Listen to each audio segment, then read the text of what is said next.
The day the trash talked back. It started on an ordinary Saturday morning. Leo was walking through the museum, bored and dragging his feet.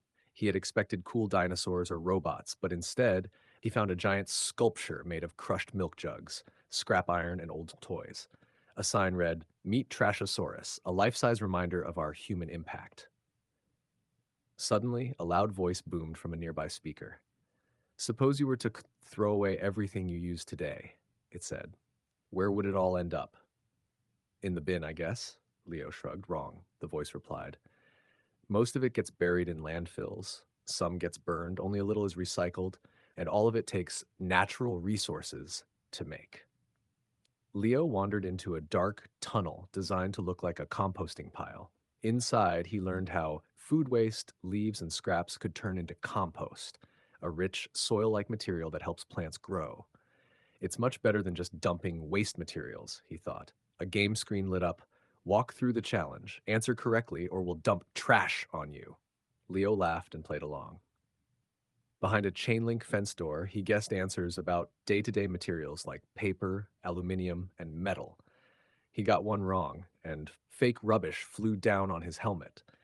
As he moved on, he saw charts showing how much rubbish the nation's households produce. "The average family creates over 6,000 pounds of trash a year," it said. "That's like a whole forest in lost trees if paper isn't recycled." He read more. Conservation programs can help.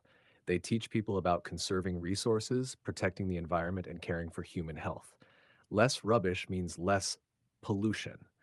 That means fewer harmful chemicals released into the air, water, and soil. Leo was amazed to learn that recycling just one aluminium can generate enough energy to power a TV for 3 hours. He also discovered that making products from recycled materials takes far less energy than using brand new ones made from fossil fuels. One screen asked, "What happens if we don't change?" The answer appeared, "We'll end up with a growing mountain of rubbish."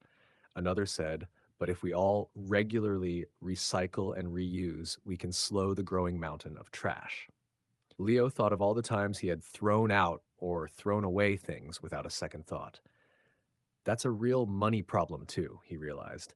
If places like this have to close, people might forget how important it is to recycle. "But if enough visitors care," he whispered, "maybe we can keep it open." That night, Leo started a new habit. He sorted his recycling, began caring for the family's garden with fresh compost, and shared everything he learned with his friends. One by one, they joined him. Soon, his school had its own conservation program, and the local park had cleaner paths and brighter plants. 1. Trash, unwanted things that people throw away, also called rubbish. 2. Recycle, to turn used materials into new products instead of throwing them away.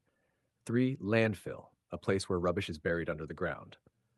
4. Natural resources, useful materials from nature like water, trees, and metals. 5. Conservation programs, organized efforts to protect nature and use resources wisely. 6. Pollution, dirty or harmful substances that damage the air, water, or land. 7. Energy, power used to do things like run machines, lights, or transport. 8. Fossil fuels, natural fuels like coal, oil, and gas that are burned for energy. 9. Compost, composting pile, rotten food and plants that turn into healthy soil for growing. 10. Aluminium, a light metal used in cans and foil, which can be recycled many times. 11. Human impact, the effect that people's actions have on the environment.